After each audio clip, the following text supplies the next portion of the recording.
Saludos para todos mis hermanos en este día, para toda la iglesia del Señor.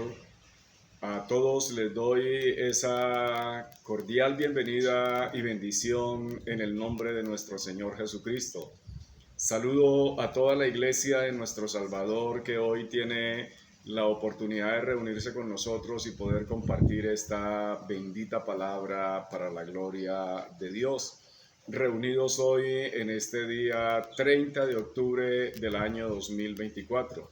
Para usted, mi hermano, donde se encuentre, aquí en Colombia o en otra parte, en otro lugar, en otro país, para usted, mi hermano, es nuestra diestra de compañerismo en el Santo Evangelio de nuestro Salvador.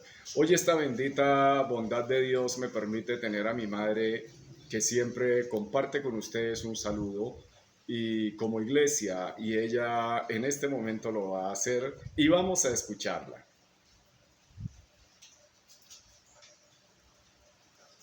Muy buenas tardes, amada Iglesia del Señor.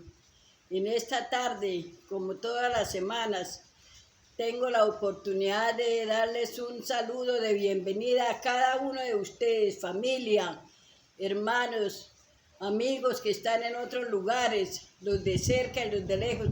En esta tarde, con el favor de Dios, les insto para que cada uno de nosotros pongamos atención a este mensaje que el Señor tiene preparado para cada uno de nosotros y lo podamos compartir con muchas personas, con nuestra familia primeramente y luego con nuestros conocidos y amigos. Que el Señor les bendiga y buena tarde. Doy siempre la gloria a nuestro Dios por su iglesia, porque todos podemos tomar una parte como cuerpo de Cristo.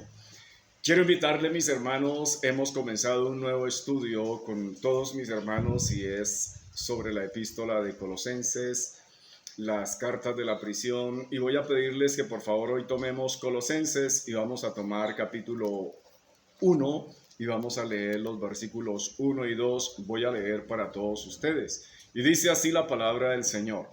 Pablo, apóstol de Jesucristo, por la voluntad de Dios, y el hermano Timoteo, a los santos y fieles hermanos en Cristo, que están en Colosas, gracia y paz sean a vosotros de Dios nuestro Padre y del Señor Jesucristo. Amén.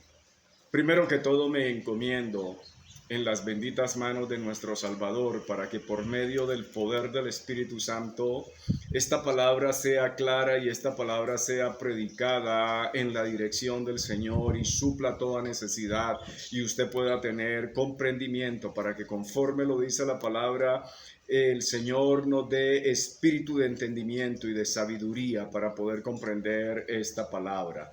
Y voy a trazar hoy, mis hermanos, esta predicación, este mensaje de una forma expositiva para que usted pueda entender esta palabra. Quiero pedirle, mi hermano, que después de que usted haya oído este video, por favor, compártalo con otras personas para que la palabra de Dios sea difundida y todos podamos aprender de ella. Estamos iniciando este estudio de las epístolas de la prisión y estamos con Colosenses. Para el día de hoy el título del sermón es La salutación de Pablo. Y voy a hacer una corta introducción y es que este saludo con el que inicia el apóstol Pablo la epístola tiene la intención de mostrar las grandes doctrinas de quién es Dios y el Señor Jesucristo, para que desde el inicio de esta epístola quede de manifiesto quién es el Señor Jesucristo frente a esta herejía que estaba a punto de emerger. Pude explicar que para este tiempo del Nuevo Testamento y del ministerio del apóstol Pablo es donde comienza a nacer lo que más tarde se iba a llamar el gnosticismo. Y esta enseñanza herética menoscababa al Hijo de Dios, al Señor Jesucristo, y no lo aceptaba ni como hijo, mucho menos como Dios. Decían que solamente era una emanación de Dios y si al caso lo llevaban a la categoría de un ángel y como un ser creado, pero no más. El apóstol Pablo lo que hace es refutar esta herejía, porque lo que dice la Escritura y la revelación de Dios es completamente diferente. Entonces, en el versículo 1 comienza el apóstol Pablo de esta manera: Pablo, apóstol de Jesucristo. Al igual que el primer rey de Israel, Pablo era de la tribu de Benjamín, según nos lo dice Filipenses 3:5. Yo voy a leer ese versículo para que usted lo pueda entender mejor. Circuncidado al 8º día del linaje de Israel, de la tribu de Benjamín, hebreos de hebreos, en cuanto a la ley, fariseo. El nombre Saulo se deriva de la raíz Saúl, que era el nombre hebreo de Pablo, y Pablo era el nombre griego. Pablo adoptaba el nombre del primer rey de Israel llamado Saúl. Él también era un ciudadano romano, según nos lo dice Hechos 16:37. Pablo nació alrededor del tiempo del nacimiento de nuestro Señor Jesucristo. Nació en una ciudad llamada Tarso, según nos lo dice Hechos 9:11. Esta era una ciudad importante en la provincia romana de Cilicia, localizada en Asia Menor en ese entonces, es decir, lo que hoy día se llama Turquía moderna. Si usted mira en un mapamundi o en la actualidad que está tan de moda este país, sabemos que ahí es donde nació el apóstol Pablo. Entonces podríamos decir que era de nacionalidad turca, pero obviamente sus raíces, su linaje era completamente hebreo. Él pasó gran parte de los primeros años de su vida en Jerusalén como alumno del celebrado rabino Gamaliel. La Escritura nos dice que él fue instruido a los pies de Gamaliel, según Hechos 22:3.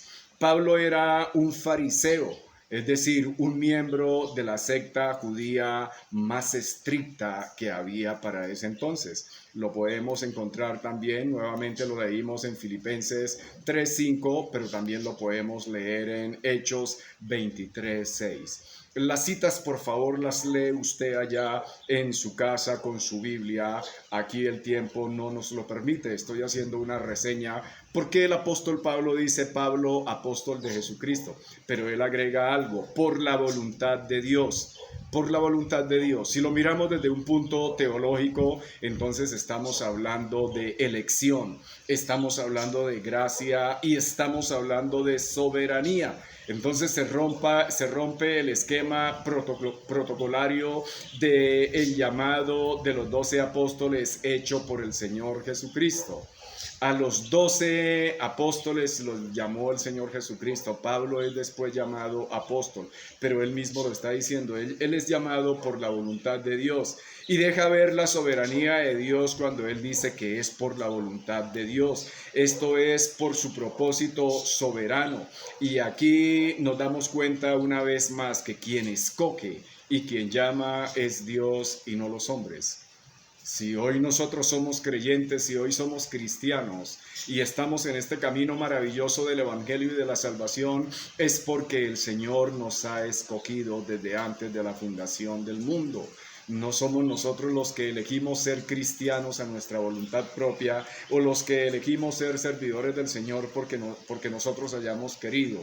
Es la gracia de Dios la que nos ha escogido.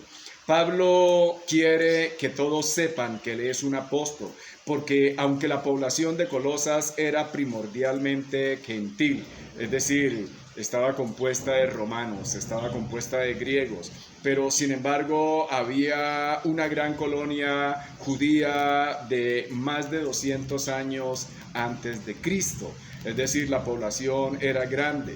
Entonces, Pablo está viendo esta mezcla que hay en Colosas con judíos y gentiles, y él se manifiesta a sí mismo como un servidor del Señor, porque esto va a tener una resonancia grande por la injerencia que tienen también los judíos, que después los judíos llegan a ser parte de la iglesia, pero muchos de ellos van a ser un tropiezo para la iglesia, en lugar de ser una bendición. ¿Por qué?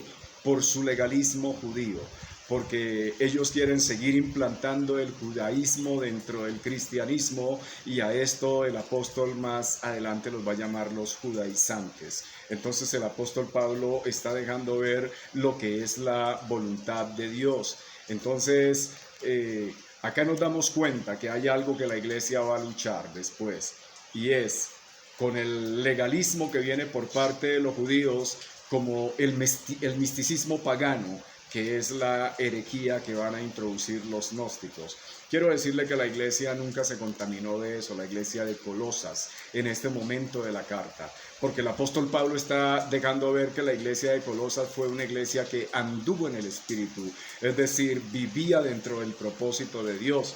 Sigue diciendo el apóstol Pablo, por la voluntad de Dios y el hermano Timoteo.